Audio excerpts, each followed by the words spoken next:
Prince Charles calls for an end to knife crime in his Easter message. Has spoken out on knife crime, saying anyone who commits such brutal deeds must be brought to justice. In his Easter message, he spoke of his sadness at the pervasive horror of stabbings on Britain's streets. Charles, who is working with his son to help the victims of knife crime and their families, joined calls to toughen up sanctions for anyone carrying or using a knife. Last year, the number of fatal stabbings rose to record levels, and already in 2019 there have been 26 deaths from knife wounds alone. The Prince of Wales also referred to the attacks on 2 mosques in New Zealand last month, saying already this year we have seen some terrible deeds of darkness, from young people being knifed on our streets to the slaughter of men, women, and children while they were worshipping God.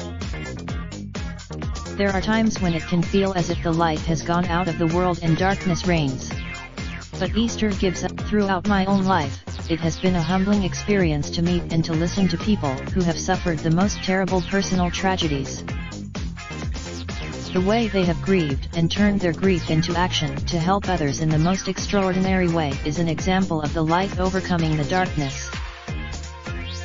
Writing in the Charles continued recently, Prince Harry and I brought together some of those who have been affected by knife crime to see what more could be done to tackle this pervasive horror. Listening to those who have suffered from such attacks filled us both with immense sadness.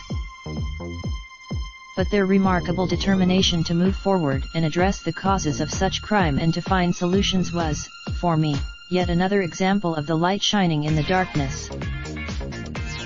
The Prince highlighted the power of forgiveness, saying of course, those who commit such brutal deeds need to face up to their crimes through being brought to justice. However, very often it is not the punishment that brings them to their senses and changes them, but rather the extraordinary power of the forgiveness from those they have hurt. The Office for National Statistics reported 40,469 offences involving a knife in the year leading up to March 2018, a 17% rise from the previous year and the highest level in England and Wales since records began in 1946. In December, Charles and Harry convened a meeting at Clarence House for those affected by knife crime, which included victims, families, the emergency services and policy makers. One of the cases discussed, which he uses his newspaper article to highlight, is that of talented black student Anthony Walker, who was murdered with an axe in a racist attack in 2005 at the age of just 18. He praises the student's mother G. Walker as a shining example to us all for offering forgiveness to his killers amid her overwhelming pain and grief. He says her example was inspired by the Easter story and her reading of the Lord's Prayer. He also hailed the survivors of a terror attack on 2 mosques in Christchurch, New Zealand, for their dignified response. His eldest son, Charles, also expressed his solidarity with Christians from other countries who have been persecuted because of their faith. He concludes it is the Easter message, with its emphasis on the timeless and universal values of forgiveness and reconciliation, gives hope to us all whether we live by faith or not. Pastor Lorraine Jones, 46, whose 20-year-old son Dwayne was stabbed to death when he intervened in a fight in 2014, said Charles had given the most powerful and comforting, most positive message that he could bring. She added, coming from Prince Charles, it's very comforting to know that he could be acknowledging us at this time of Easter and forgiveness. The power of forgiveness is the greatest action that we can embark on as bereaved parents, which I have embraced. I know there are some that are finding it difficult, and I totally understand that.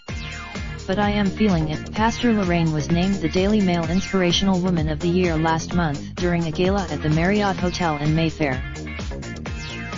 Charlize Theron, my child I thought was a boy is a girl. For the first time, Love Island star Sophie Gradon's parents dispute coroner's ruling that she hanged herself after Revealed British teacher couple killed in 656 FT ravine plunge on Santorini died when they. Head teacher, 44, is struck off for failing to protect Chunai, 7, who was tortured to death by Youth Football Club ordered to pay £3,000 compensation after the father of a 10-year-old boy accused. I live in a family of 15 people and my parents are abusive. My sisters are chained up chilling. Racehorse trainer, 40, hanged himself after his wife had an affair with a jockey who texted her. Pictured female journalist, 29, shot dead in terrorist incident by the new IRA on a night out. Electrical short circuit is believed to have started Notre Dame blaze, investigators Bolivia. Dame Emma jets 5,400 miles to show how green she is. Actress issues, furious Trump rages that he could have fired everyone and ended the witch hunt as Mueller report. Heartbroken Fian finds 2 missed calls from his bride to be asking for a lift made minutes. 60 firefighters race to fight blaze in West London Tower block, used as Del Boy's home in only. Revealed how half of England is owned by less than 1% of its population with oligarchs. Tears of a killer abusive boyfriend, 24, who strangled mother of 5 and then mutilated her body. Is Britain's £73 billion credit card bubble about to burst?